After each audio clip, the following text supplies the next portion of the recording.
Aloha, this is Skye, your soulful progressive with FNN-Feminist News Network, the feminist news that's right for you. Welcome to Skye on location, giving you that soulful news you need.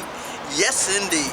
And if you haven't told a friend to like and subscribe to get that soulful daily news, you better let them know where to get it to. I know that's right. And what do I want to talk to you about? What is going on? JAMA new study for women that says 1 in 16 girls or women's first sexual encounter is a rape. That's right, it is a rape, starting at the age of 15. Now, JAMA did this study with 13,000 women. Let's take a look at what Democracy Now! Says, and then we'll discuss. All right, I know.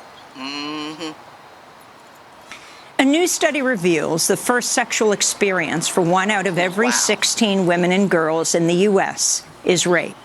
Almost half of those surveyed said they were physically forced into the act, and over half said they were verbally pressured into sex against their will. The average age of the assaults is 15. In the following years, the affected women had poorer mental and reproductive health outcomes, including more unwanted pregnancies and abortions. Did you see that? Did you hear it? You may not believe it, but if you're a woman, you know it. You've heard it from your friends growing up, and you dealt with it yourself. So what is going on really with these 13,000 women? Well, you have political candidates like Sanders, Warren, talking about it, but you also have Tulsi talking about it, who is also a candidate. While they mention the others, don't forget about the ones that are left out mentioning it too. And what else is going on that people are unaware of? That this leads to degradation and other things later in life that are because of these rapes at an early age, which means they might become more sexually active or even get diseases, or even better, it ruins their life because they're untrusting of men. Some of them change what they like. Some of them go gay, women. And these are affecting women's lives tremendously. If they're changing their sexual orientation, if they're changing their lives in some kind of way due to the fact that they have been raped, it's a major thing. It means that society as a whole hasn't got itself together enough to do right by women. And I'm going to tell you, I'm going to admit to a truth, and that when I was 15, my first sexual act was a rape.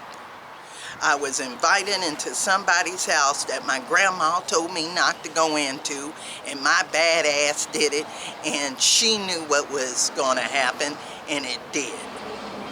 I felt humiliated. I never wanted to tell my grandmother.